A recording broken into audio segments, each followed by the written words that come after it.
राम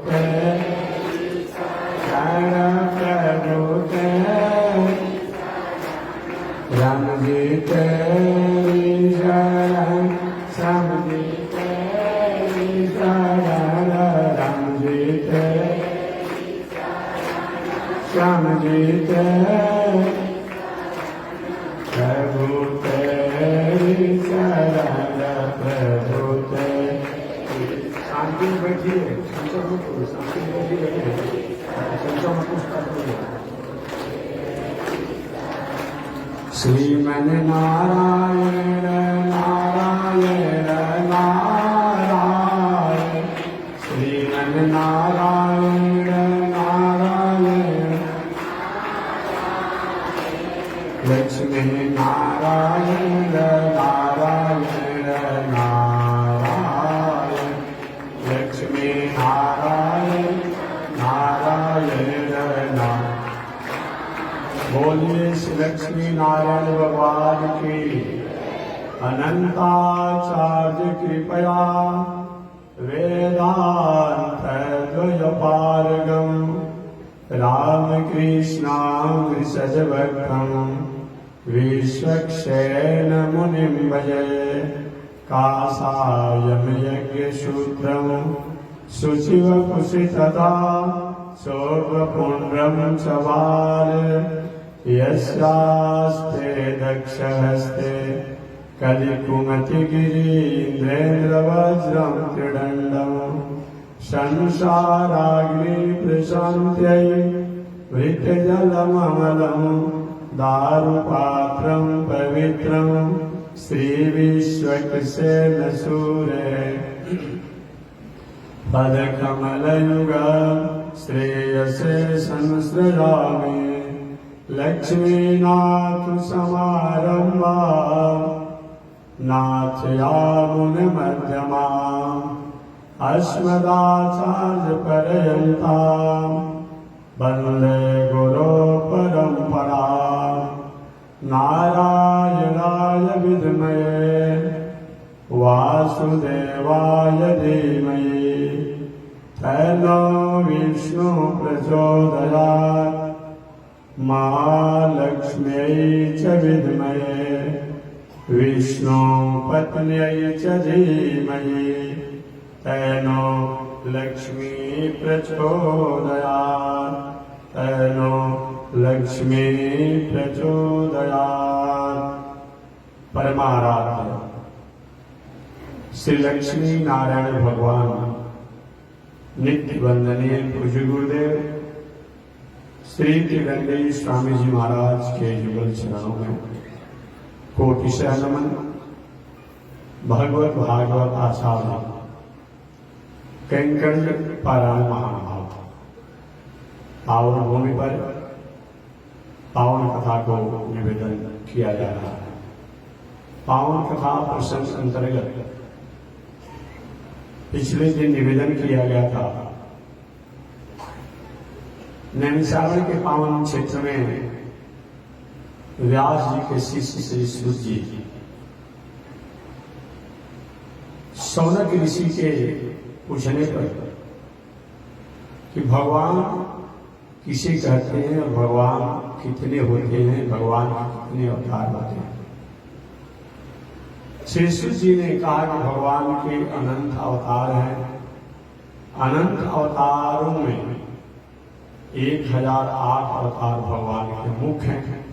उन 1008 अवतारों में 108 अवतार मुख्य हैं। 108 अवतारों में 24 अवतार मुख्य हैं। 24 अवतारों में 10 अवतार मुख्य हैं। 10 अवतारों में 4 अवतार मुख्य हैं। रामावतार, कृष्णावतार, वामनावतार, नृसिंहावतार। और 4 अवतारों में 2 अवतार मुख्य हैं, रामावतार और कृष्णावतार।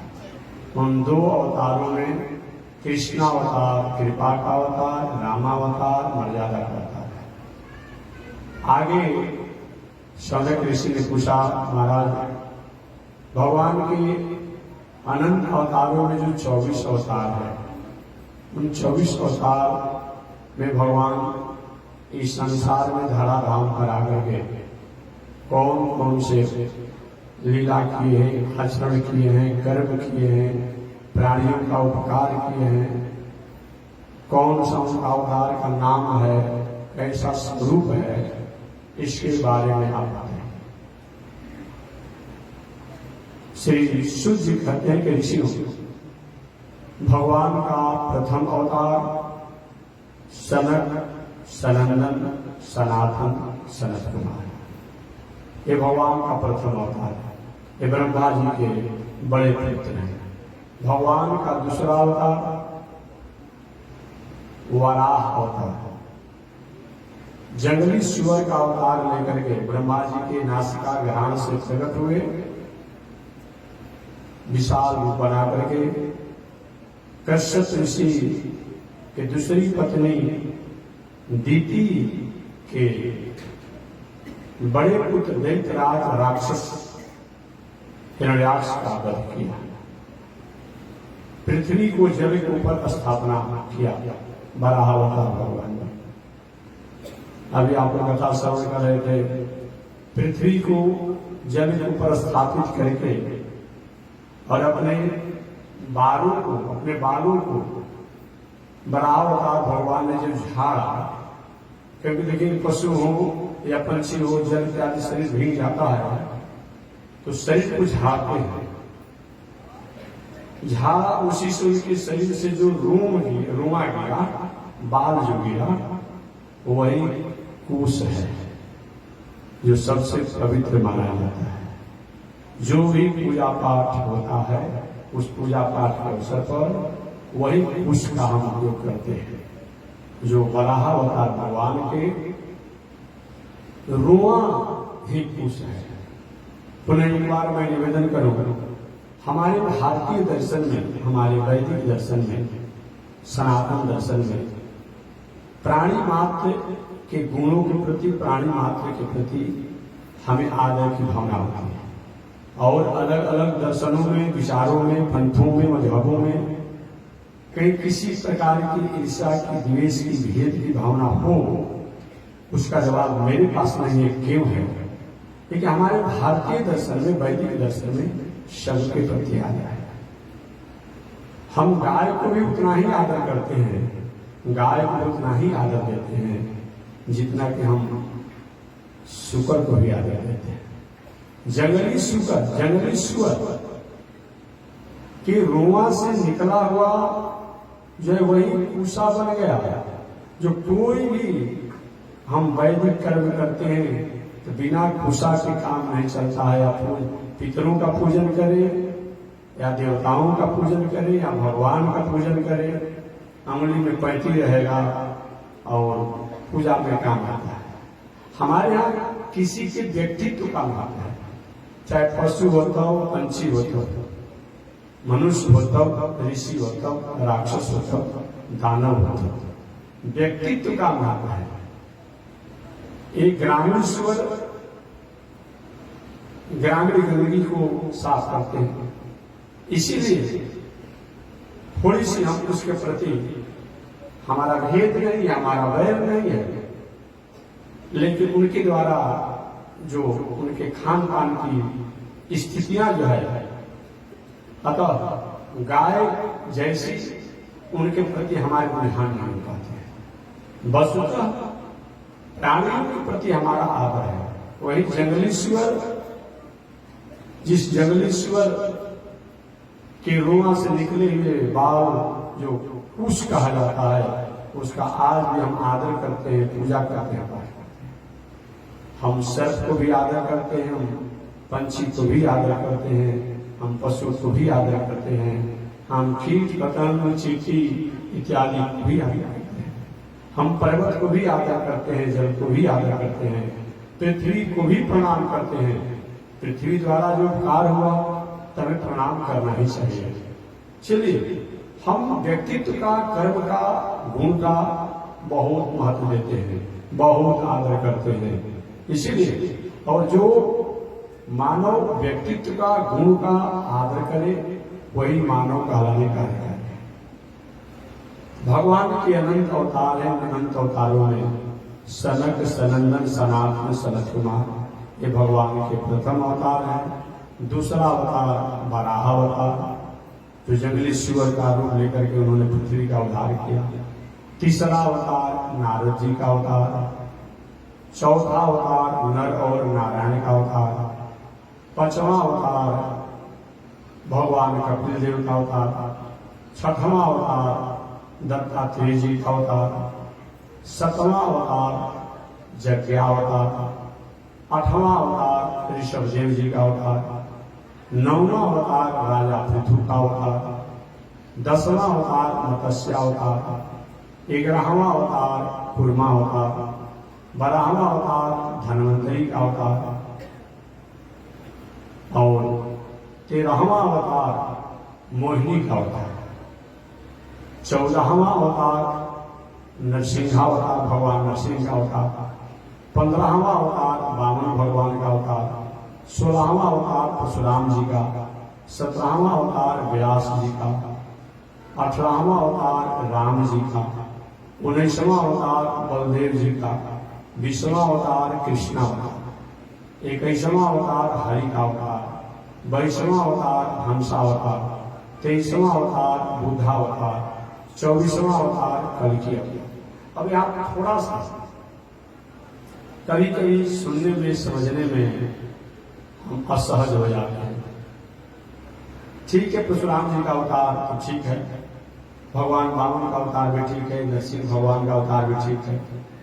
अब परशुराम जी के अवतार के बाद व्यास जी का अवतार लिख दिया गया है। अब व्यास जी के अवतार के बाद राम जी का अवतार लिखा गया है। सूत जी ने पहले व्यास जी का अवतार लिखा है, अब बाद में राम जी का अवतार लिखा है। राम जी के अवतार के बाद फिर बलराम जी का है, ठीक है। बाकी कृष्णा अवतार, उसके बाद हरि अवतार, ये भी ठीक है। हंसा अवतार और बुद्धावतार, कल्कि अवतार। तो कभी कभी कुछ लोगों के मन में शंका हो जाती है कि क्या व्यास जी राम जी से पहले हुए हैं क्या? नहीं, तो ऐसा लिख क्यों दिया गया? देखिए, कभी कभी कहने सुनने वाला व्यक्ति अपनी भावना में आगे बढ़ जाता है। सूत जी को व्यास जी से इतना प्रेम था, को कहना तो चाहते थे पहले राम जी का अवतार, लेकिन गुरु जी का याद आ गया होगा कि हम लोग कोई बात करते मन में कहीं भावना की कोई बात कहा जाता है, तो कहना तो चाहिए था सूत जी को पहले रामा अवतार था। लेकिन जब संख्या गिनाने लगे सूत जी, तो क्या किया उन्होंने 17वें अवतार में व्यास जी का अवतार जोड़ा दिया। गुरु जी याद आ गए, और गुरु जी याद आ गए तो वाणी से निकल गया। इसीलिए होना तो चाहता था परशुराम जी के बाद रामा अवतार, और रामा अवतार के बाद तो व्यास जी का अवतार होना चाहता है, और व्यास जी के अवतार के बाद तब बलराम जी का अवतार, कृष्ण भगवान का अवतार होना चाहिए। क्योंकि लगभग व्यास जी भगवान श्री कृष्ण, भगवान बलराम जी, पांडव लोग, दुर्योधन इत्यादि सब लोग जो हैं, भीष्माचार्य, ये समकालीन है। क्या है? लगभग समकालीन है। इसी अनुसार सुनाना चाहता था सूत जी को, लेकिन सूत जी परशुराम जी के बाद व्यास जी का अवतार सुना। इसीलिए गुरु जी में बड़ी निष्ठा थी, और गुरु जी में निष्ठा होने का परिणाम क्या हुआ? सुनाना चाहता था पहले राम जी की, सुना दी अपने गुरु जी व्यास जी। ऐसे ये 24 अवतार है। आप याद किए भूल गए 24 अवतार, हालांकि आगे पूरा भी 24 अवतार की व्याख्या थोड़ा सा अंतर लेकर आएगा। कौन कौन 24 अवतार? अंगुली पर अपना गिन लीजिए कि रोज 24 घंटा हमारा मंगल हो, 24 घंटा हमारा मंगल हो, और हर सेकंड हर मिनट हमारे जीवन के लिए मंगल हो। इस मंगल की कामना से हमें 24 अवतार को सुबह सुबह जग करके रोज नाम लेना चाहिए। वो कौन कौन 24 अवतार है? अब हम तेजी में सुना देंगे। सनक सनंदन सनातन सनत कुमार प्रथम अवतार, वराह अवतार दूसरा, नारद जी का अवतार तीसरा, नर नारायण का अवतार चौथा, कपिल जी का अवतार पांचवा, दत्तात्रेय का अवतार छठवां, यज्ञावतार सातवां, ऋषभ देव का अवतार आठवां, पृथ्वी राजा का अवतार नौवां, मत्स्य अवतार 10वां, 11वां अवतार कुर्मा अवतार, 12वां धन्वंतरी अवतार, 13वां मोहिनी अवतार, 14वां नरसिंह अवतार, 15वां वामन अवतार, 16वां परशुराम जी का अवतार, 17वां व्यास जी का अवतार, 18वां राम जी का अवतार, 19वां बलराम जी का अवतार, 20वां कृष्ण भगवान का अवतार, 21वां हरि का अवतार, 22वां हंसा अवतार, 23वां बुद्धा अवतार, 24वां कल्कि अवतार। आप पूछेंगे कि महात्मा जी तो कल्कि अवतार हुआ नहीं, कल्कि अवतार हुआ नहीं कि सूर्य जी द्वापर युग के समापन में ही प्रकट हुए हैं। अभी कलयुग चल रहा है, कलयुग के अंत में कल्कि अवतार होगा। तो कल्कि अवतार का नाम ले लिए तो कल्कि अवतार होगा। और जिस समय बुद्धावतार है वो भी कथा जब सुना रहे थे सूर्य जी, उस समय भी बुद्धावतार नहीं हुआ था, बुद्धावतार भी नहीं हुआ था और कल्कि अवतार तो भी हुआ ही नहीं है। लेकिन अभी तो बुद्धावतार हो चुका है, बुद्धावतार ही हो चुका है, क्योंकि आज से 6000 वर्ष पहले ये कथा सुनाई जा रही है। अभी तो बुद्धावतार हो गया और कल्कि अवतार होने वाला है। इस प्रकार अब इसमें भी बुद्धावतार का मतलब एक भगवान के अवतार जो बुद्धावतार में है, जो गौतम बुद्ध को तो एक अवतार लोग बौद्ध दर्शन के लोग मानते ही हैं अपने कि हमारे बौद्ध दर्शन के भगवान हैं। जैसे जैन लोग महावीर तीर्थंकर को, ऋषभ देव को भी अपने में जोड़ लिया है उन्होंने। वो बुद्ध इस बुद्धावतार के बाद इस श्रीमद् भागवत महापुराण में आती है। वो बुद्ध इन बुद्ध से पहले थे। एक बुद्ध जो है गौतम बुद्ध जी, इन गौतम बुद्ध से पहले वो बुद्ध थे और वह बुद्ध इस संसार में आकर के गौतम बुद्ध जैसे अहिंसा व्रत का प्रचार किए, दया का प्रचार किए, सत्य का प्रचार किए, परमात्मा का प्रचार किए। लेकिन वो बुद्ध जो है वेद का प्रचार किए, वैदिक परंपरा का प्रचार किए, भक्ति का प्रचार किए, ज्ञान का प्रचार किए। इसीलिए वो बुद्धावतार है। ये गौतम बुद्ध जो है, ये गौतम बुद्ध अलग बुद्ध है, वो बुद्धावतार अलग है। ये जानना चाहिए। केवल नाम होने से वही नहीं हो जाएगा। अब कोई अपने बेटी का नाम इंदिरा रख देगा तो राजनेत्री जो नेत्री इंदिरा थी वही हो जाएगी, थोड़े नहीं न होगी। आप अपने बेटी का नाम इंदिरा रख दीजिए। इंदिरा लक्ष्मी का भी नाम है, तो क्या अगर लक्ष्मी का नाम जो है कोई अपनी बेटी का नाम इंदिरा रख लीजिए, चाहे नेत्री जो थी तो थोड़ो लक्ष्मी हो जाएगी। लक्ष्मी कभी नाम इंदिरा है। अमर कुछ कभी आप लोग पढ़े होंगे तो इंदिरा लोक माता मां क्षीरो तनया रमा, ये लक्ष्मी के नामों का जब गणना होता है उसमें इंदिरा नाम आता है।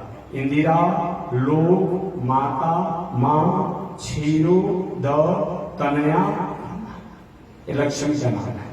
इसलिए बुद्धावतार इन बुद्ध से पहले बुद्धावतार हुआ था, जो सत्य दया वेद भक्ति का प्रसार करके और संसार में वैदिक परंपरा से मानव के जीने का जो फिर इस प्रकार ये 24 अवतार है।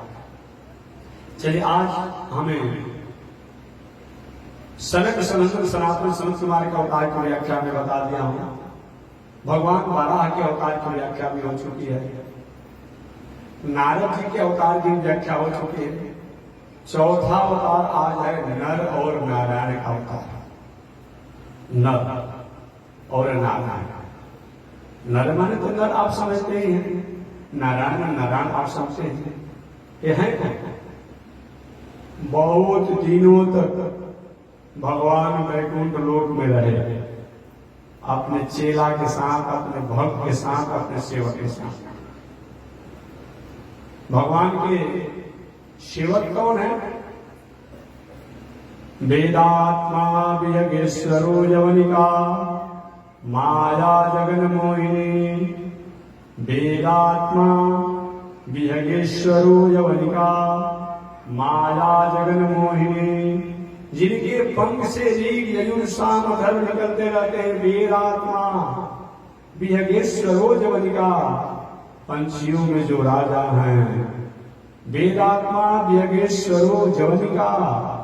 और गरुड़ जी वो भगवान के सेवक भी हैं, दूत भी हैं, सवारी भी हैं। सवारी का भी काम करते हैं, दूत का भी काम करते हैं, सेवक का भी काम करते हैं, भक्त का भी काम करते हैं। विश्वक्सेन जी भगवान के सेवक के काम करते हैं, भक्त का भी काम करते हैं। ऐसे बहुत से भगवान के परिकर हैं जो सभी काम करते हैं। वही भगवान श्रीमन नारायण लक्ष्मी जी के साथ एक दिन बैठे थे, भक्त लोग भी बैठे थे, सेवक लोग भी बैठे थे। भगवान ने लक्ष्मी जी से कहा, देवी जी कभी कभी हमें पृथ्वी पर अवतार लेकर के अपने स्वरूप को, अपने वेद की भावों को, शास्त्र की भावों को जानना चाहिए, समझाना चाहिए पृथ्वी के प्राणियों को। इसीलिए जब मैं तपस्वी का भेष बना करके, साधक का भेष बना करके, ब्रह्मचारी का भेष बना करके मैं पृथ्वी पर अवतार लेना चाहता हूं, तो मैं ब्रह्मचारी, अभी तक अवतार तो हमारे बहुत हुए हैं, लेकिन इन अवतार में ब्रह्मचारी के वेश में रहूंगा, तपस्वी के वेश में रहूंगा, साधक के वेश में रहूंगा, साधना करने वाले के वेश में रहूंगा। आप इस वैकुंठ में रहिएगा, आपको वहां पहुंचने की, जाने की आवश्यकता नहीं है। अलग अलग अवतार होता है, उसमें तो आप चली जाती हो, लेकिन इस अवतार में आपकी आवश्यकता नहीं है। लक्ष्मी के भला ऐसा होगा क्या प्रभु?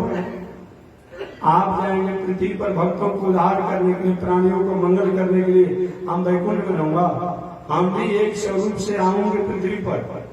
भगवान ने कहा कि देखिए, योग साधना में, तपस्या में अकेले साधना होती है, मिलकर नहीं होता। कुछ ऐसा पूजा पाठ है जो मिलकर के होता है, कुछ ऐसा पूजा पाठ है जो अलग होता है, अलग होता है। समाधि हो, अमुक हो, ध्यान हो, चिंतन हो, ये तो अकेले में ही आनंद आता है। और कहीं मंदिर में पूजा करना हो, रामनवमी महोत्सव बनाना हो, कि जन्माष्टमी बनाना हो, बामद्वादशी बनाना हो, तो जितना अधिक होगा तो उसी में आनंद आता है। तो देवी जी में ब्रह्मचारी का वेश बनाकर, तपस्वी का वेश बनाकर, त्यागी का वेश बना करके मैं पृथ्वी पर अवतार लूंगा, आप यही रहिए। लक्ष्मी पे ऐसा नहीं चलेगा, मैं अपना भी उपाय ढूंढ लूंगा कि आपका व्रत भी भंग न हो और मैं भी आऊंगा। अलग रहती नहीं कि कैसे अलग रहूंगा। ईशानाम जगतो वेंकटपते विष्णु परां प्रेयसी तद्वक्षस्थल नित्यवास रसिका तच्छांति संवर्धिनी पद्मालंकृत पाणि पल्लव युगा पद्मासनस्थां श्रियं वात्सल्यादि गुण ज्वलां भगवतीं वंदे जगन्मातरम्, वंदे जगन्मातरम्। ईशानाम जगतो वेंकटपते विष्णु परां प्रेयसी। लक्ष्मी जी एक स्वरूप से भगवान के हृदय में रहती हैं। इसीलिए भृगु जी जब त्रिदेवों की परीक्षा लेने लगे तो और लोगों को तो और तरीका से परीक्षा लिए। ब्रह्मा जी के यहाँ गए भृगु जी और देखे कि ब्रह्माणी उनकी पत्नी जो है बगल में बैठी थी, बड़े नाराज हुए। जबकि भृगु जी स्वयं ब्रह्मा जी के बेटा हैं। कहे बाबा शर्म नहीं आती है? बुढ़ापा में पत्नी को साथ में लेकर बैठे हो, हमारी माता को साथ में लेकर बैठे हो, तो आने वाली नई पीढ़ियां क्या करेगी? वो क्या करेगी बताइए? थोड़ा भी सहूर आपको नहीं है? अरे बुढ़ापा में कम से कम थोड़ा एक मर्यादा में तो रहिए। और ब्रह्मा जी हमको उलाहना दे रहा है। और ब्रह्मा जी अपना ब्रह्मदंड उठाए, कहकर मेरा बेटा है तो क्या है, अब इसको मार डाला। अजय भी जब ब्रह्मदंड को उठाए मारने के लिए ब्रह्माणी ने हाथ पकड़े, बेटा है कुछ कह ही दिया तो क्या हो गया? इतना नाराज हो जाता है। भृगु जी कहे ब्रह्मा बाबा आप, मैं तो परीक्षा लेने के लिए आया था, इतने में आप इतने उठावले हो गए, नाराज हो गए, मैं आप फेल हो गए। ब्रह्मा जी फेल हो गए। अब शंकर जी के पास गए, भृगु बाबा परीक्षा देने गए ना।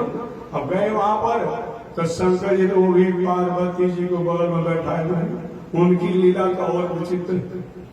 बामान के तीकारी मंत्र खाते हैं ना, जब से राम जी की पत्नी सीता जी को रावण अपहरित कर लिया, और जब से शंकर जी की प्रथम पत्नी सती स्वतंत्र होकर जाकर के राम जी का परीक्षा दिया, और दूसरी बार अपने बाप के यहाँ जाकर के बिना रुकने के बाद भी नहीं मानी, अगर थोड़े से शंकर जी रोक दिए होते तो ऐसी स्थिति नहीं आता सती के साथ। सती, तुम्हारे बाप ने मेरे हाथों में तुम्हारे हाथों को पकड़वाया है, चाहे तुम्हारे बाप कितना भी बड़ा जब करे, सारा दुनिया आवे, लेकिन मैं जब नहीं जा रहा हूं और मैं नहीं कह रहा तो तुमको भी नहीं जाना चाहिए। थोड़ा कड़ा हो जाते तो काम चल जाता ना। एक ठीक है, मैं तो कह रहा हूं कि नहीं जाना अच्छा होगा, लेकिन इसका परिणाम अच्छा नहीं है, तुम देख लो। ये थोड़ा सा मनोबल बढ़ गया सती जी का। दूसरी बार भी गलती नहीं हुआ, जब राम जी की जो बाल लीला कर रहे थे, वहां भी मैंने कहा कि साक्षात सच्चिदानंद है, ये अखंड है, अविनाशी है, तुम कैसे परीक्षा ले सकती हो? तो वहां भी उन्होंने छोड़ दिया कि ठीक है, तुमको भाव नहीं हो रहा है तो जाओ, मैं वृक्ष नीचे बैठा हूँ, जाकर मैं राम जी को परीक्षा ले लूंगा। वही राम जी को परीक्षा लेने में सीता के बैठ बैठा। क्या परिणाम हुआ? पत्नी से हाथ धोना पड़ा ना, बाप के यहाँ गई सती, मर गई।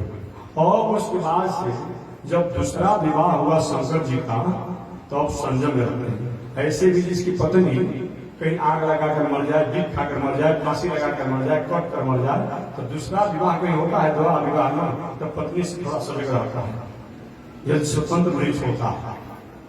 देखेंगे ऐसे भी आप लोग देखेंगे, शंकर जी से राम राम थोड़ी से छोड़ दिया था, क्या क्या होगा, और ऐसा नहीं होने पाएगा।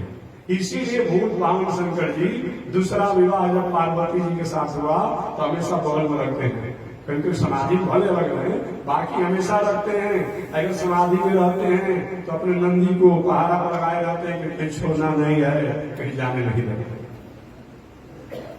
अब वहां गए तो शंकर जी भी पार्वती जी को लेकर बैठे थे।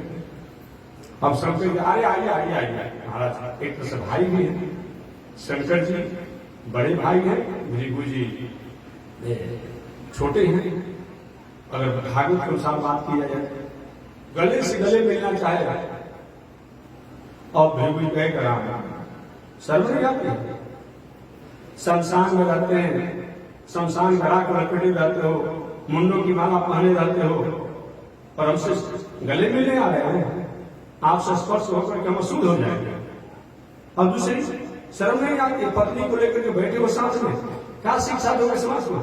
अपने को जगत गुरु मानते हो? और तो शंकर जी अपना त्रिशूल उठा लिया, अभी मैं तुम्हें मार डालूंगा।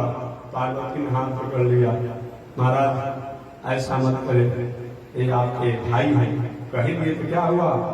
और वही भृगु जी का एक आप ही फेल, शंकर जी को फेल कर दिया। अब गए जो भगवान विष्णु के यहाँ, तो विष्णु भगवान तो और स्थिति में, शांताकारं भुजगशयनं पद्मनाभं सुरेशं विश्वाधारं गगनसदृशं मेघवर्णं शुभांगं। ये क्या है? शांताकारं, सरल पर शयन के 1000 फण वाले लक्ष्मी चरण को दबा रहे हैं। और भृगु जी जब गए कर रहा तीनों लोग यही हाल है। ब्रह्मा के वही हाल देखा कि पत्नी को लेकर बैठा था, शंकर जी को लेकर वही पत्नी को लेकर बैठे, आए अपने को विष्णु कहलाते हैं, ये भी इनकी पत्नी इनके चरणों में बैठी हुई है। ये तीनों की हाल वही है। और क्या किए? एक ऐसे नहीं परीक्षा लेंगे, थोड़ा भी तो होना चाहिए हो। हम आए और हमको सत्कार भी नहीं पूछ रहे, लक्ष्मी जी के चरणों को दबा रहे और लेटे हुए हैं, और गए और जाकर भगवान विष्णु के हृदय में 1 लात मारे। भृगु बाबा 1 लात मारे। अब भृगु बाबा जब लात मारे, अब भगवान श्रीमन नारायण विष्णु जी प्रभु आप, अब भृगु जी के चरणों को दबाने लगे। भगवान विष्णु दबाने, महाराज पापियों के पापों को हटाते हटाते मेरा हृदय जो है वज्र के समान कठोर हो गया है। भाई आप संत तपस्या साधना समाधि जो करने के कारण चरण आपका कोमल है, आपका कोमल चरण हमारे हृदय पर वज्र के समान कठोर छाती को प्रहार करके चरणों में आपको चोट आया होगा और हमको आपने बताया नहीं था, सूचना नहीं दिया था। मैं आ रहा, मैं तुम्हें आपकी व्यवस्था करता, क्षमा कीजिए मैंने आपकी व्यवस्था नहीं किया और आपके चोट लगा होगा, इसलिए मैं क्षमा चाहता हूँ।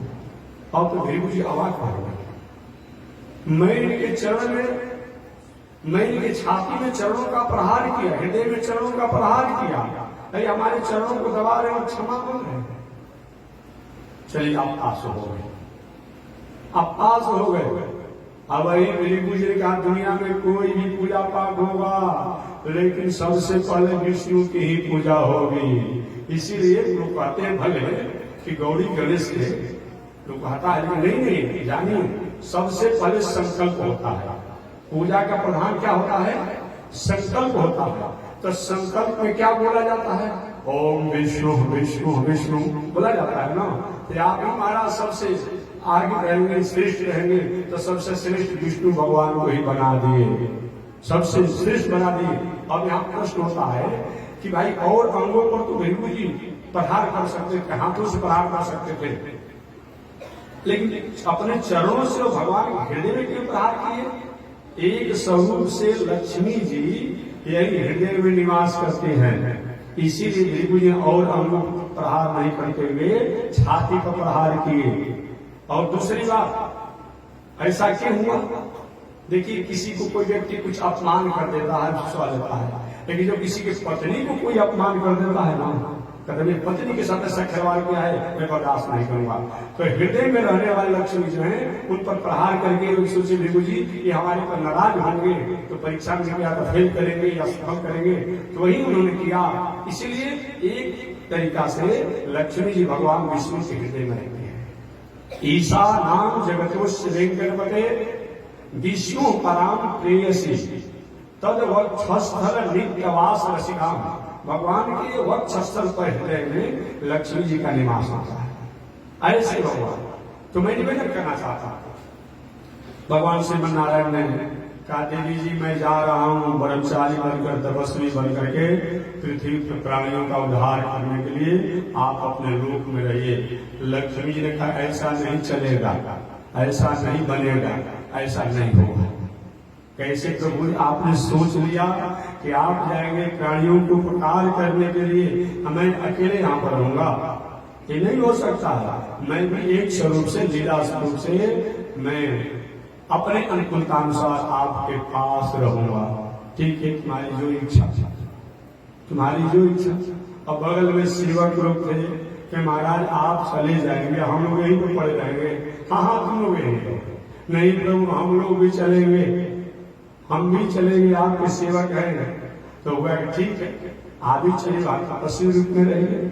वही भगवान की आज्ञा पा करके और जो उनके सेवक ऋषि रूप में हो गए, और भगवान ने अपने शरीर को दो भागों में विभक्त किया, एक चेला के रूप में, एक गुरु के रूप में। क्या चीज? एक चेला के रूप में, एक गुरु के रूप में। और किसको माता पिता बनाया जाए? किसको माता पिता बनाया जाए? वैसे माता पिता बनाया जाएगा और तब उनके पुत्र होकर के नर नारायण बनेंगे। तो हुआ क्या, वो दूसरे किसी को नहीं। जब धर्म करने जा रहे हैं, साधना करने जा रहे हैं, तो धर्म की पत्नी, धर्म की पत्नी का नाम क्या है? धर्म की बहुत सी पत्नियां हैं। एक उस पत्नियों में स्मृति, मेधा, कृति, श्री और मूर्ति, ये सब धर्म की पत्नियां हैं। धार्मिक व्यक्ति वही हो सकता है जो परमात्मा की स्मृति को चिंता करता है, जो मेधावी आदमी हो, जो कीर्तिमान आदमी हो, वही धार्मिक आदमी हो सकता है। और जो मूर्ति के प्रति जिसकी निष्ठा हो, वही धार्मिक आदमी हो सकता है। वास्तव जो मूर्ति की आदर नहीं करता है, वह धार्मिक शास्त्र से नहीं सीखता। तो धर्म की पत्नी का नाम क्या है? अनेक पत्नियां हैं। उन अनेक पत्नियों में मूर्ति देवी, मूर्ति देवी को धर्म की पत्नी है। और धर्म के पिता का नाम क्या है? अरे शुरू में ही बताया है, भूल गए आप लोग?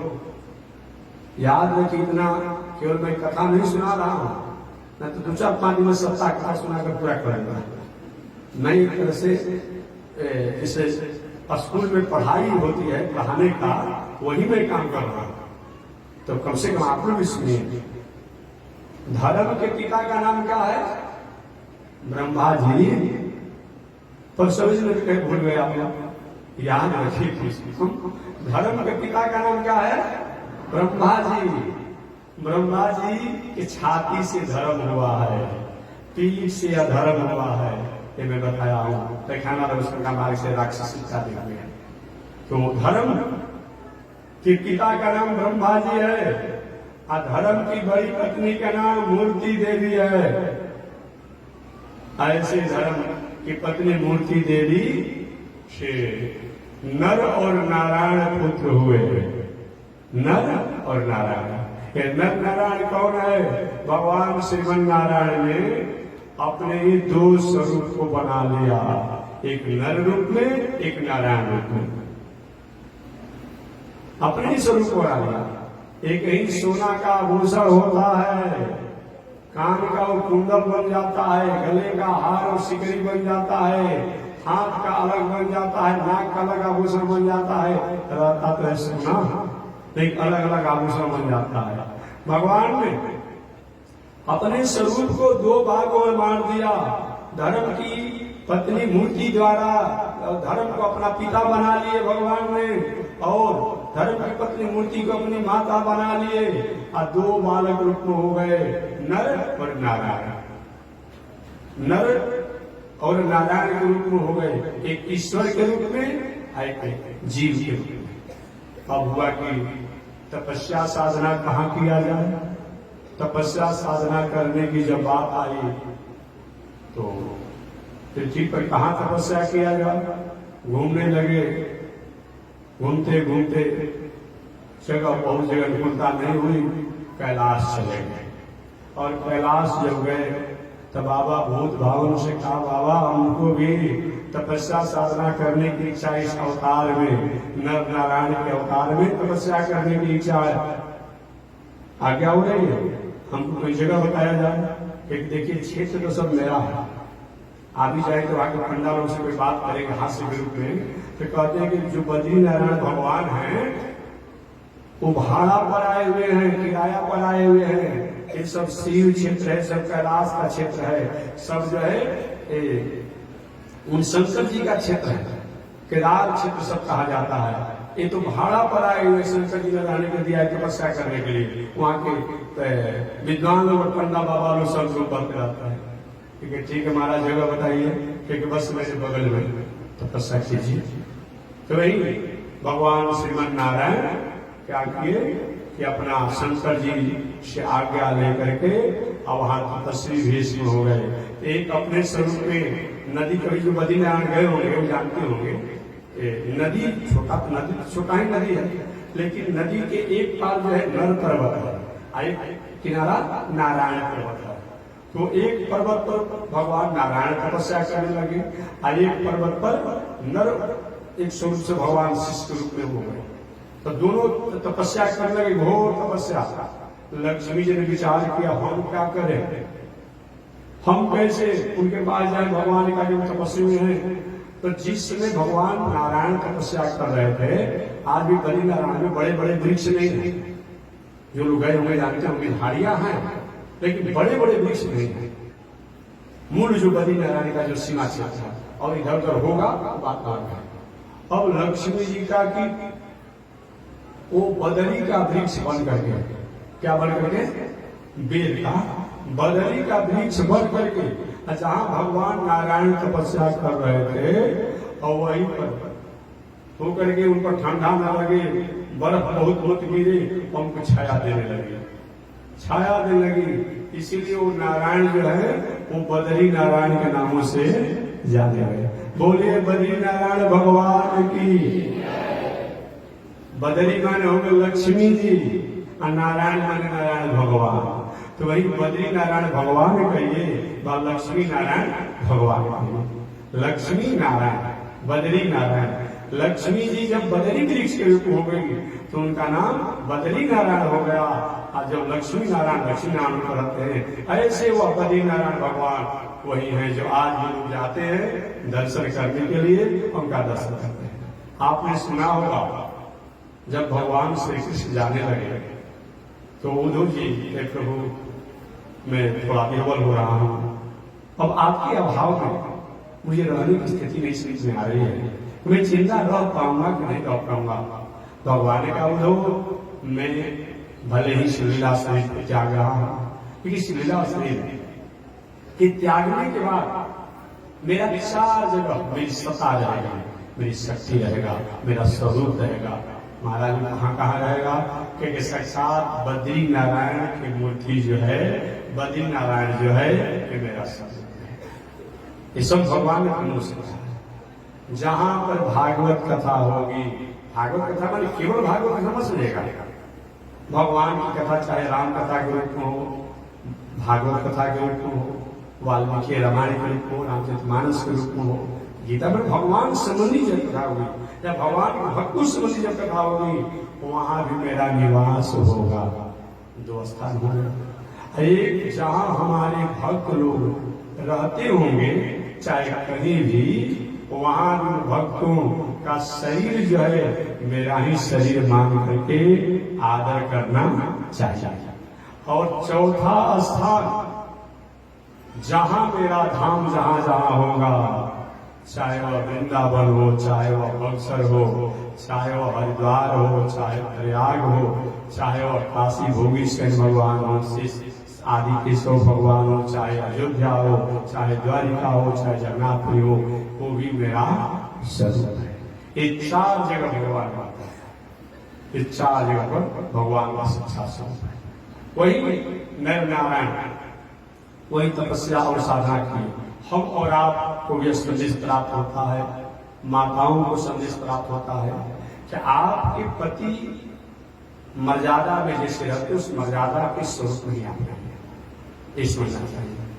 अगर पति कहीं विदेश रहते हो, प्रदेश रहते हो, बाहर रहते हो, तो बहुत ऐसे कितना भी कोई कैसा संस्कृति के संभाषण बोलचाल हो जाए, व्यवहारिक रूप में कुछ संबंधी है, खान पान उनको सब हो जाए, लेकिन बहुत से हास परिहास का बहुत ऐसा वार्तालाप नहीं होना। ये मर्यादा नारियों की संस्कृति है, ये संस्कार है, इस स्वरूप में रहना चाहिए। लक्ष्मी जी मानव भी कहना चाहते हैं कि अगर पति हो तो पति की मर्यादा को पत्नी को पालन करना चाहिए। यज्ञ में पत्नी को व्याकरण से अगर सिद्ध करना होगा तो कैसे किया जाएगा? पत्नी को अगर व्याकरण से सिद्ध करना होगा, ग्रामर से कैसे सिद्ध किया जाएगा? ग्रामर के अनुसार, व्याकरण के अनुसार पत्नी का क्या मतलब होता है, पत्नी का क्या अर्थ होता है, पत्नी कैसे बनेगा, वित्पत्ति कैसे होगा, अर्थ क्या होगा? तो पति ने यज्ञ संजोगे, अपने पति को अच्छे कामों में जो संजोग करावे उसका नाम क्या है? पत्नी है। अब पति का मतलब क्या होता है? पति पति नाम, अपने पति पत्नी की मर्यादा को रक्षा करे, वो क्या है? पति है। आजकल क्या कहा जा रहा है? हम तो छोटे छोटे बातों वाले में थोड़ा हंसी लगती है, लेकिन कभी अंग्रेजी में क्या कहते हैं आप लोग जी? हंस बैंड बजाकर हमेशा प्रश्न रखने का काम करें कि नाराज मत हो जाए। हम बताएंगे कैसा और क्या क्या कहा जाता है? हमारे यहाँ धर्म पत्नी कहा जाता है। जो धर्म में जो पत्नी अपने पति को, अपने परिवार को लगाने का काम करे, वो धर्म पत्नी है। अब पति जो अपने पत्नी की मर्यादा की रक्षा करे, वो पति है। ये होना चाहिए, इसलिए इनका नाम धर्म पत्नी है। इनको देवी कहा जाता है। अभी कथा प्रसंग समय बहुत नहीं है, तो थोड़ा अलग से मैं आप लोगों को निवेदन करता कि धर्म पत्नी आप एक बार व्यास जी के नाम आपने सुना होगा, सुने होंगे। व्यास जी महाराज के पास बहुत से संत महात्मा लोग आए। सब लोगों के मन में एक ही कामना थी कि कलयुग के मानवों के कल्याण का कैसे हो, कैसे होगा? एक प्रश्न उत्तर लेकर आए थे व्यास महाराज। उस समय एक सुंदर सरोवर में स्नान कर रहे थे। स्नान करते समय व्यास जी के मुख द्वारा अचानक एक शब्द निकल पड़ा, धन्य है कलयुग, आप धन्यवाद के पात्र हैं। ऋषियों के मन आश्चर्य हो गया कि व्यास जी जैसे संत कलयुग को धन्यवाद दे रहे हैं, क्या बात है? कलयुग में कौन ऐसी खासियत है? स्नान करके आए तो इनसे पूछा जाएगा, स्नान करके आएंगे इनसे पूछा जाएगा। आगे जरा डुबी लगाए कहे कि धन है स्त्रियों, तुम्हारे समान धन्यवाद का कोई पात्र नहीं है। अरे भाई, स्त्रियों में कौन सी विशेषता है जो कि इनको धन्यवाद व्यास जी दे रहे हैं? और तीसरा जल में डुबी लगाए व्यास जी आज ठड़ा हुए जल में स्नान करके एक धन है दास कहलाने वाले लोग, धन है सेवा करने वाले लोग, धन है। व्यास जी स्नान करके आए। ऋषि ने कहा कि महाराज हम तो अपने प्रश्न के लिए आए थे, हमारे प्रश्नों का समाधान होगा, लेकिन छोड़िए हमारा प्रश्न, आपने कलयुग में धन्यवाद क्यों दिया? व्यास जी ने कहा कि जो सतयुग में लाखों वर्ष में जो पूजा पाठ तपस्या साधना योग समाधि से जो फल प्राप्त होता था, जो पुण्य प्राप्त होता था, वो त्रेता युग में हजारों वर्षों तक जग यज्ञादि करने से प्राप्त होता था। वो द्वापर युग में मंदिर बनाकर पूजा करने, तीर्थ व्रत करने से वो फल प्राप्त हो जाता था सैकड़ों वर्षों में। और वही फल कलयुग में भगवान के नामों को उच्चारण करने से और केवल स्मरण करने से प्राप्त हो जाता है। लगना कुछ नहीं है, इसीलिए धन्य है कलयुग। कलयुग नास्तेव नास्तेव, कलयुग के समान अच्छा कोई युग नहीं है। कली संतरणोपनिषद में आया है कि भगवान के नामों को अगर उच्चारण किया जाए, उनका स्वरूप का चिंतन कर लिया जाए, तो सतयुग त्रेता द्वापर युग में बहुत वर्षों तक समाधि लगाने से काम होता। उनका नामों को उच्चारण करने से, उनको ध्यान चिंतन करने से, उनकी कथा को सुनने से ये फल है। इसीलिए और मानस पूर्ण हो ही नहीं पापा, एक कलयुग का सबसे बड़ा सुख है। मन में कोई भी अच्छा बात आप सोचेंगे, आपके मन में भावना हुआ कि जीएल शादी में कहीं फलहार करा देते, कहीं भंडारा करा देते, कहीं कथा कहवा देते, कहीं जग करवा देते, कहीं नहीं भी कराए, मन में भावना हो गया तो कराने का ही पुण्य प्राप्त होता है। अब इसका मतलब ये नहीं कि जग में चंदा देना बंद कर दीजिए, ये मैं नहीं कह रहा हूँ, ना तो गाँव के लोग परेशान हो जाएंगे ना। हाँ, ये मैं नहीं कह रहा हूँ, लेकिन अगर कहीं अच्छा काम व्यवहारिक नहीं हुआ कि हम कुछ नहीं कर पाए, मंदिर नहीं बनाए, जब नहीं कर पाए, हम मन में भावना करते हैं तो हमें करने जैसा फल प्राप्त होता है। मानस पूर्ण हो ही नहीं, क्या चीज? मानस पूर्ण हो ही नहीं पाता। मन में कोई अच्छा बात कलयुग में सोचते हैं वो पूर्ण प्राप्त हो जाता है। अब मन में कोई बुरा बात आ जाता है किसी कारण से, तो उसका प्रभाव उस पर हमारे पर दोष लागू नहीं होता है जब तक वाणी और शरीर से पाप पर नहीं करे। शरीर से और वाणी से अगर पाप करेंगे तब पाप का फल लागू होगा। अगर शरीर से या वाणी से अगर पूर्ण नहीं हुआ, अब मन में कोई पूर्ण सोच लिए तभी वो पूर्ण करने का फल प्राप्त होता है। ये केवल कलयुग में छूट है और किसी युग में छूट नहीं है। इसीलिए धन्य है कलयुग, तुम्हारे समान धन्यवाद का कोई पात्र नहीं। सारे ऋषि रूप आनंदित हो गए। अरे बाबा, अच्छा उपाय बता दिया। अच्छा महाराज, आपने स्त्रियों को धन्यवाद कह दिया, क्या पुरुष धन्यवाद का पात्र नहीं है? संत महात्मा ज्ञानी जन धन्यवाद का पात्र नहीं है? सन्यासी लोग ज्ञानी का नहीं है? घर द्वार माता पिता सब छोड़ छाड़ कर भजन भाव करते हैं, आपने स्त्रियों को धन्यवाद कर दिया। व्यास जी ने कहा कि मैंने स्त्रियों को धन्यवाद इसलिए दिया कि संत महात्मा जोगी फकीर सन्यासी ब्रह्मचारी ये लोग बहुत दिनों तक जग जग्यादि पूजा पाठ धर्म साधना करके जो फल को प्राप्त करते हैं, उस फल को हमारी माताएं, ये स्त्रियां, ये अपने पति और अपने परिवार की मर्यादा में रह करके बिना कुछ किए भी फल को प्राप्त कर लेती है। पति कोई भी अच्छा काम करता है, उस अच्छे काम का 50% ये माताओं को फल प्राप्त होता है। कोई भी पुरुष अच्छा काम करेगा उसका 50% भले ही माताओं द्वारा न हो। ऋषियों ने पूछा, महाराज अगर पुरुष कोई पाप करता है तो पाप का कितना % स्त्रियों को मिलता है? व्यास ने कहा कि 1% भी नहीं। इसीलिए तो धन्यवाद बोले स्त्रियों को दिया। पुरुष कोई अच्छा काम करेगा तो उनका फल प्राप्त होगा, अब पुरुष कोई बुरा काम करता है तो उनका पाप जो है, दोष जो है, माताओं को लागू नहीं होता है। ऋषि ने कहा, महाराज ऐसा क्यों? तो व्यास ने कहा कि स्त्रियां जो है वो धर्म पत्नी है, अतः धर्म उनका अधिकार हो जाता है। एक पाप पत्नी नहीं है, अतः पाप उनका अधिकार नहीं है। इतना बड़ा छूट है, इतना बड़ा छूट है कि पुरुष कोई भी अच्छा काम करेगा उसमें आपका अधिकार होता है। अब पुरुष द्वारा कोई पाप होता है तो पाप में आपका अधिकार नहीं बनता। व्यवहारिक उदाहरण है, अगर सरकार द्वारा आप खेती व्यापार नौकरी या दैनिक व्यापार करके आप रुपया कमाते हैं, और रुपया कमाते सरकार में नोटिस आता है ना, भाई हिसाब नहीं कैसे कैसे आपने कमाया, टैक्स भी जाके नहीं दिया और जमा करना पड़ता है, जमा करना पड़ता है। नहीं जमा करने पर सरकार का सूचना आता है, बहुत प्रकार की कानूनी प्रक्रिया का हमें दंड होता है। अब वही पे किसी व्यक्ति को घाटा लग गया है, कभी सरकार नोटिस लेकर आती है कि जो घाटा लगा है सरकार भरपाई करेगी, आप ले लीजिए, कभी नहीं होता है। पूर्ण कोई अच्छा होगा एक हमारे माताओं को प्राप्त होता है, और पाप कोई होता है नहीं होता है। इसीलिए तो द्रौपदी ने पूछा था भीष्माचार्य से और जरा भीष्माचार्य से, और क्या नाम था जो जन्मान था,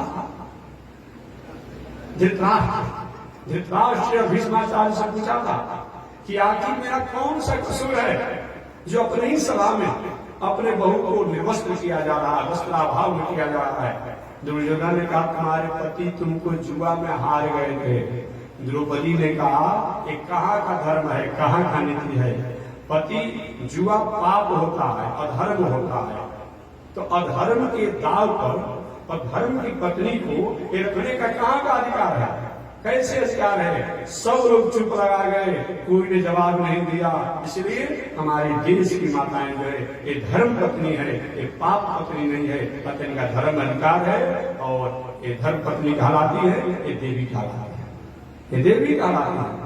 तो व्यास ने इसीलिए मैंने स्त्रियों को धन्यवाद दिया कि पुरुष द्वारा बहुत कुछ किया जाएगा, संत महात्मा जोगी फकीर द्वारा बहुत कुछ किया जाएगा, लेकिन एक मर्यादा में रह करके रहती है तो सब कुछ इनको प्राप्त हो जाता है। महाराज आपने दास को क्यों धन्यवाद दिया? सेवा करने वाले को धन्यवाद क्यों? जो भाई गृहस्थी में रहते हैं, कहे कि घर गृहस्थी में रहने वाले, खेती व्यापार करने वाले बहुत माला जपते नहीं देखा जाता है, बहुत पूजा करते नहीं देखा जाता है, कि काम ही इतना है। अभी आप लोग समझे, अभी खेती का समय आ गया, अब आषाढ़े से कोई बिया डालना तो खेत जोतना तो क्या करना, करते करते करते आपको कुआर कार्तिक आ जाएगा, अगहन आ जाएगा।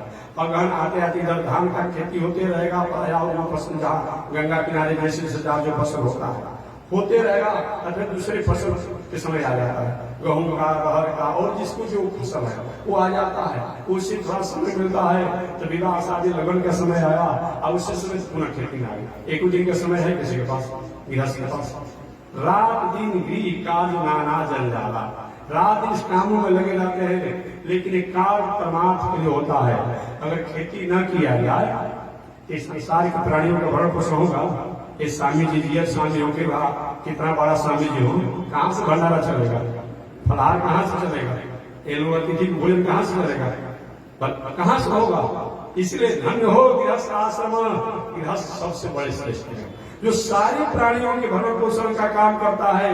धन्य है दास, धन्य है सेवक, जो कि अपने भले देखने में उनकी साधना नहीं दिखाई पड़ती है, परंतु वे कर्म जो है इस साधना करने वाले को पुष्ट करता है, संपुष्ट करता है, भरण पोषण करता है। धन्य हो गृहस्थ आश्रम। सारे संत महात्मा आनंदित हुए और अपने अपने आश्रम पर। तो मैं निवेदन करना चाहता हूं कि हमारे माताओं को, नारियों को चाहिए कि पति की अनुकूलता में प्रसन्नता में, मर्यादा में जीवन को रहे। ये लक्ष्मी जी स्वयं नारायण तपस्वी भेष के जब हो गए तो वेद का वृक्ष बन करके और उनकी तपस्या को पूरा होने का अधिकार दिया। वही नर और नारायण है। भगवान का 5वां अवतार, इसकी व्याख्या तो कल मैं विस्तार से करूंगा। भगवान का 5वां अवतार जो है कपिल का अवतार था। ये तो इसकी व्याख्या 5 मिनट में कही देता हूँ, क्योंकि धीरे धीरे कथा चल रही है, भी बहुत कथा सुनाना है, तो थोड़े एक और भगवान का अवतार 5वां अवतार जो है भगवान का, ये भगवान कपिल देव का अवतार। तो भगवान कपिल देव कौन है आप जानते हैं? ब्रह्मा जी के मानस पुत्र है कर्दम ऋषि। कौन है? कर्दम ऋषि है, मानस पुत्र है, ब्रह्मा जी की छाया से प्रकट हुए हैं।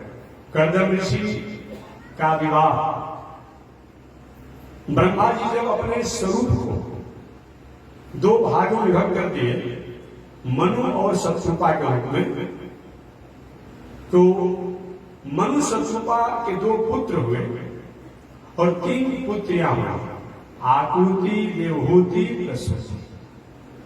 तो मनु महाराज की बड़ी बेटी आकृति का विवाह रुचि नाम के प्रजापति के साथ हुआ, जिससे जग, दक्षिणा इत्यादि और उनके पुत्र हुए। मनु महाराज की दूसरी पुत्री जिसका नाम था देवहूति, उस देवहूति का विवाह रुचि नाम, देवहूति का विवाह कर्दम ऋषि के साथ हुआ। और मनु महाराज की तीसरी पुत्री प्रसूति का विवाह प्रजापति दक्ष के साथ हुआ, प्रजापति दक्ष के साथ। तो मनु महाराज की दूसरी पुत्री जिसका नाम देवहूति जो है, इनका विवाह कर्दम ऋषि के साथ हुआ। कर्दम ऋषि पहले विवाह नहीं के बाद माता विस्तार से आएगा। कर्दम ऋषि विवाह नहीं करना चाहते थे, साधु विरागी बनकर रहना चाहते थे। एक बार भगवान उनकी तपस्या से प्रसन्न होकर कर्दम ऋषि के पास गए। कर्दम ऋषि, मैं आपकी मंगल कामना करता हूँ, आप विवाह कीजिए। प्रभु विवाह के झंझट में नहीं फंसना चाहते हैं। तो भगवान ने कहा आप तपस्या करके क्या करेंगे? क्योंकि तपस्या करके मैं आपको प्रसन्न करूंगा, आपको प्राप्त करूंगा। अब भगवान कहेंगे अगर आप विवाह कर लेंगे, विवाह अगर आप करेंगे तो मैं आपका बेटा बनकर के आऊंगा। अब बताइए क्या चाहते हैं? तपस्या द्वारा हमें प्राप्त करना चाहते हैं कि विवाह करके अपना बेटा रूप में प्राप्त करना चाहते हैं? कर्दम ऋषि के लाभ किसमें अधिक होगा प्रभु? अधिक। भगवान ने कहा आप तय कर लीजिए। अरे लाभ नहीं होगा कि विवाह भी हो जाएगा और मैं आपका बेटा बनकर के आ जाऊंगा, दुनिया की दुनियादारी भी समझेंगे। तो ठीक है प्रभु, जब आप मेरा बेटा बनकर आने का वचन दे रहे हैं तो मैं विवाह करूंगा, विवाह करूंगा। वही करना निश्चित। इधर भगवान मनु जी से कहे देखिए मैं आपकी बेटी के लिए वर भर दिया।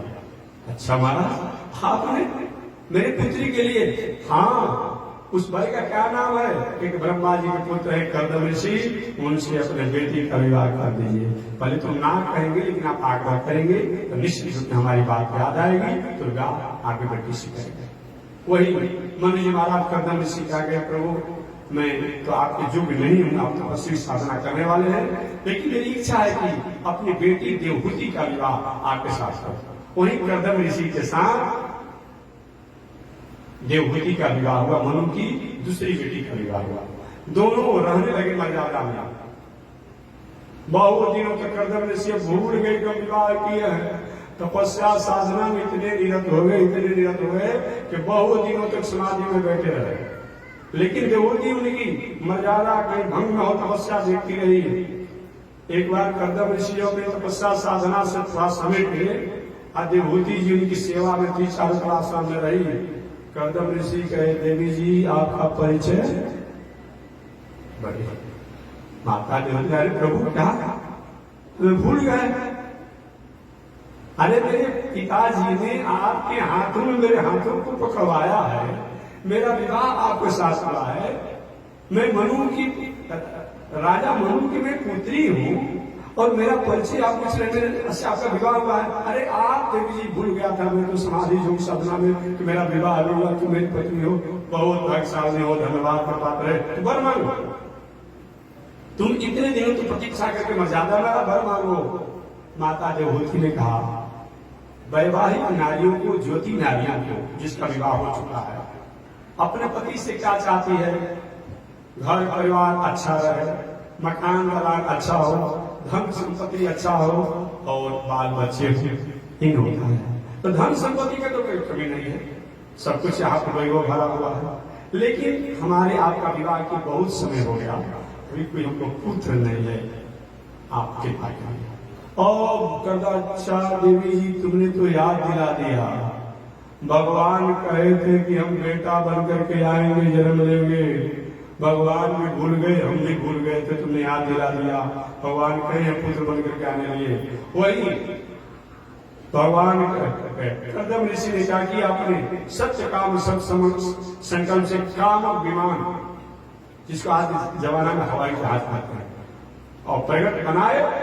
पहले के जमाना में ऋषि लोग इंजीनियर भी थे, वैज्ञानिक भी थे, खाली भंडारे पाने वाले नहीं थे, साधु महात्मा वैज्ञानिक थे, इंजीनियर थे, और उन्होंने कामक विमान बनाया। इस कामक विमान में कोई पेट्रोल की आवश्यकता नहीं, कोई डीजल की आवश्यकता नहीं, कोई बैटरी की आवश्यकता नहीं, कोई सौर ऊर्जा की आवश्यकता नहीं। मन में जैसी कामना उसी को अनुसार उड़ते रहेगा।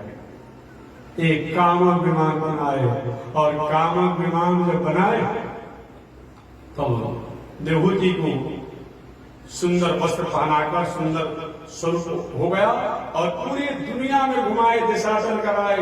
देशाटन कराने के बाद जब वैदिक मर्यादा अनुसार पुत्र प्राप्ति की कामना से वैदिक धर्मों को स्वीकार किया। समयानुसार देवहूति जी को एक बेटी हुई। कर्दम ऋषि के हम तो फंस गए। भगवान कहते बेटा बनकर आने के लिए, अब हो गई बेटी। अब तो तब तक प्रतीक्षा करना पड़ेगा जब तक बेटी का विवाह नहीं कर देंगे। ऐसे छोड़कर चले जाएंगे तो अच्छा नहीं लगेगा। अच्छा देखते दूसरी बार हो सकता है कहीं बेटा हो जाए तो दोनों काम हो जाएगा। अब दूसरी बार प्रतीक्षा की कर्दम ऋषि, दूसरी बार भी बेटी ही हो गई। ऐसे करते करते कर्दम ऋषि की 9 बेटी हो गई, 9 पुत्री हो गई। कर्दम ऋषि को हो सकता है भगवान के भक्तों पर कृपा करते करते अपने वचन को भूल गए होंगे। अब छोड़िए, भगवान जन्म ले या न ले बेटा बन करके, अब हम तो घर छोड़। अब कमंडल उठाए, बस निकल चले।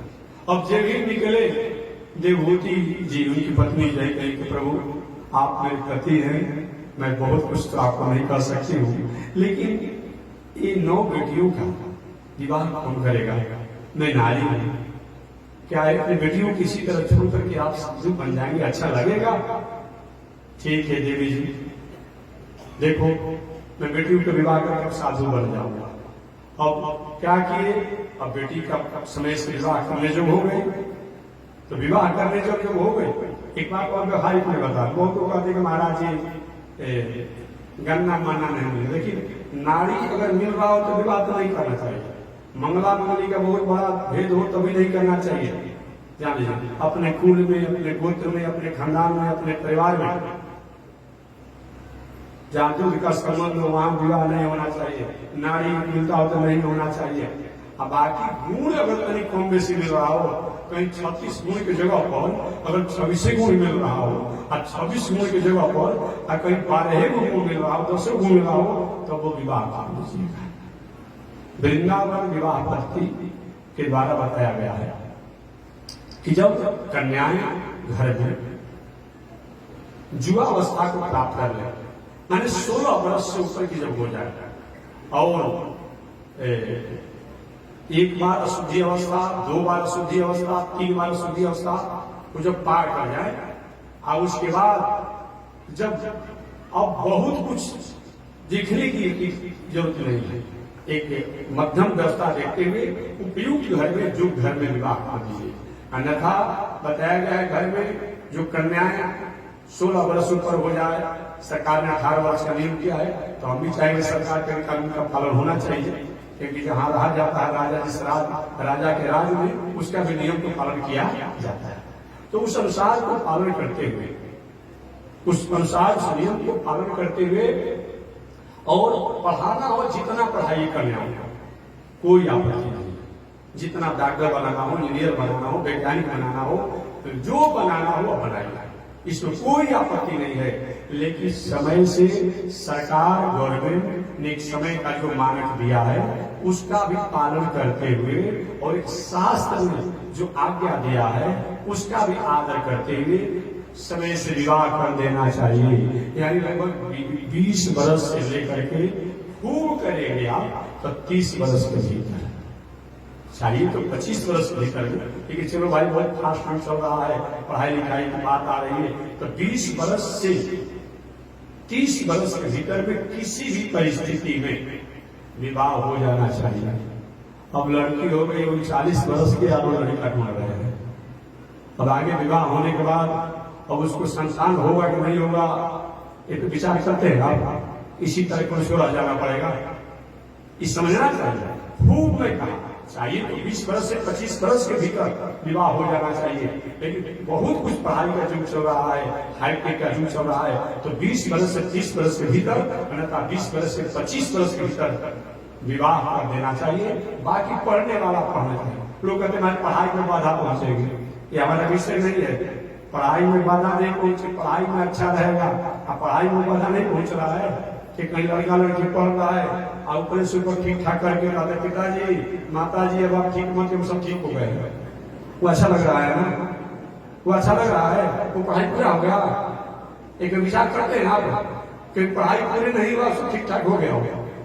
पिताजी रखे सौ की विवाह करेंगे अपने बेटी का, तो पीला मुरेठा बांधेंगे, कन्यादान करेंगे, और उधर से ठीक ठाक हो गया। उधर से इंजीनियरिंग डॉक्टर होना तो बाद में रहा, छठे ही मिला, पहले सब ठीक हो गया।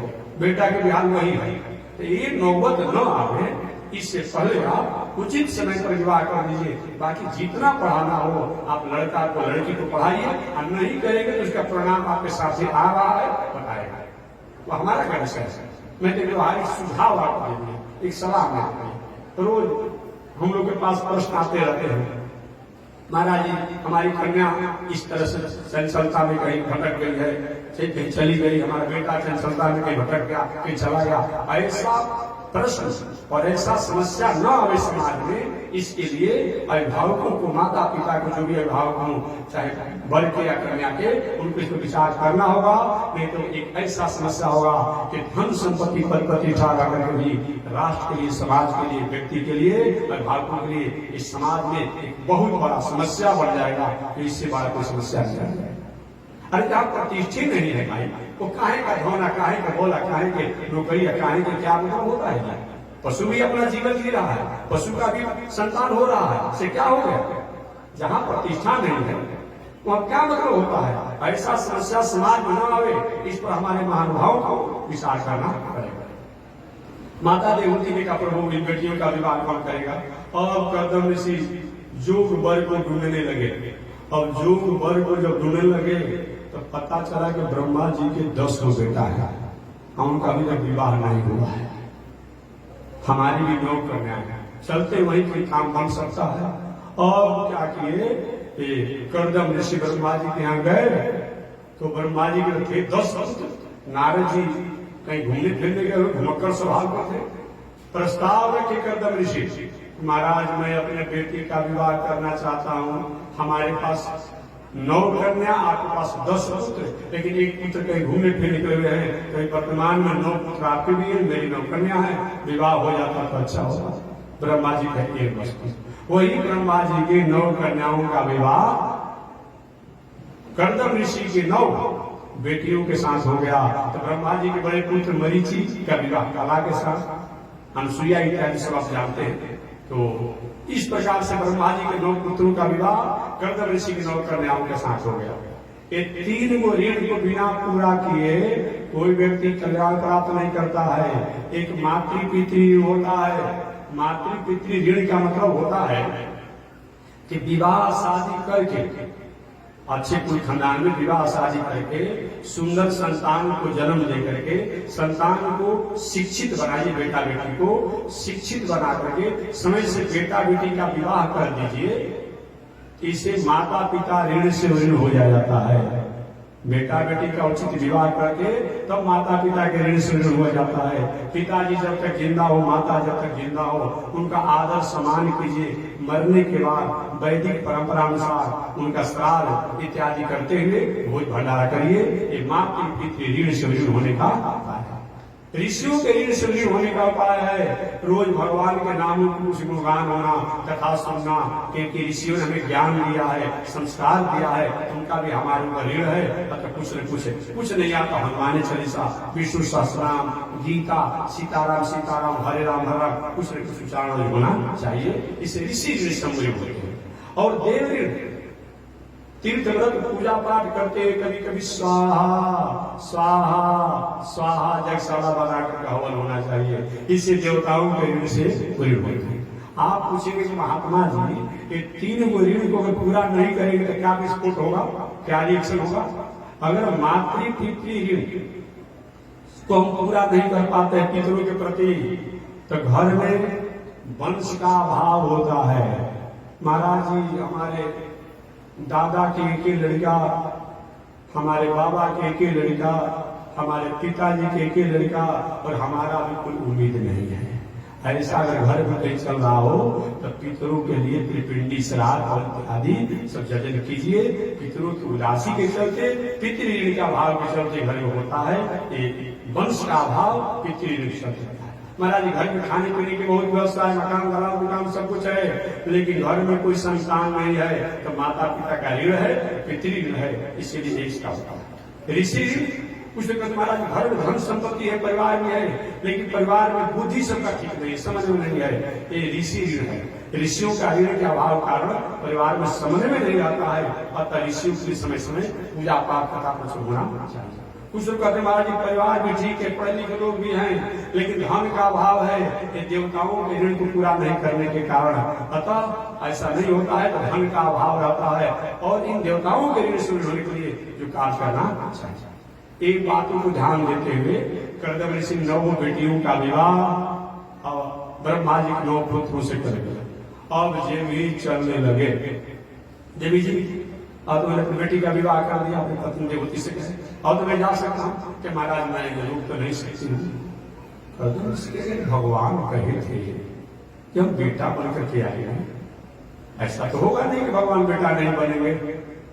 अब कुछ दिन और प्रतीक्षा किए, आज जब प्रतीक्षा किए जैसे एक बार और प्रयास किया जाए वंश परंपरा को बढ़ाने के लिए, संतान के लिए, और कर्दम ऋषि ने वैदिक परंपरा अनुसार वंश की कामना किया, संतान की कामना किया, तो 10वें संतान के रूप में साक्षात भगवान ही अवतार ले लिए।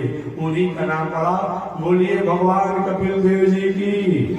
वही भगवान कपिल देव है जो कर्दम ऋषि के पुत्र के रूप में इस संसार में आए। कर्दम ऋषि ने कहा बस मेरा काम अब मैं नहीं दूंगा। कमंडल उठाए बस जंगल की राह पकड़ लिए। माता देवहूति अपने पुत्र कपिल देव के साथ रहने लगे। एक दिन माता देवहूति ने कहा बेटा एक नश्वर शरीर तो नाश हो जाता है, इसमें रहने वाला आत्मा प्राण का मंगल कैसे होगा? उन्होंने कहा माता जी योग है, कर्मकांड है, ज्ञान है, बहुत साधना है, लेकिन भक्ति के द्वारा परमात्मा को जैसे संतुष्ट और प्रसन्न किया जा सकता है और कोई साधन नहीं है। माता देवहूति ने भगवान कपिल देव को स्मरण चिंतन करते करते वही शरीर का त्याग कर दिया। वहीं आज गुजरात में बिंदु सरोवर के नामों से जाना जाता है, जो सिद्धपुर स्टेशन गुजरात में बिंदु सरोवर वही है।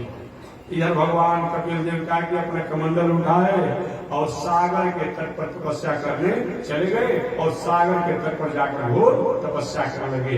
इस प्रकार भगवान कपिल देव एक भगवान के 5वां अवतार है और भगवान के 6वां अवतार दत्तात्रेय जी का अवतार है। इनकी कथा कल मैं निवेदन करूंगा। आज इसी के साथ बाल विराम। एक बार भगवान का नाम है श्रीमन नारायण लक्ष्मी श्रीमन नारायण नारायण नारायण श्रीमन नारायण। बोलिए श्री लक्ष्मी नारायण भगवान की हरि ओम। शांति शांति शांति।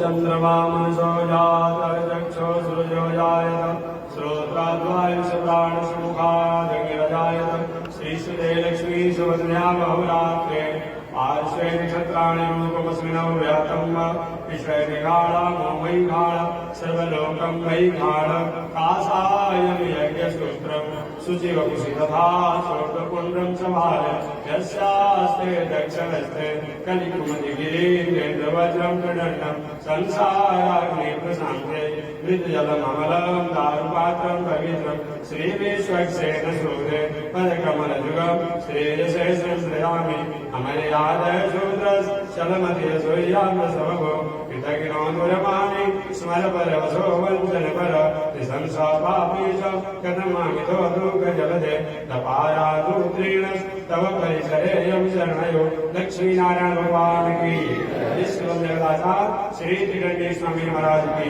हरि ओम शांति शांति शांति।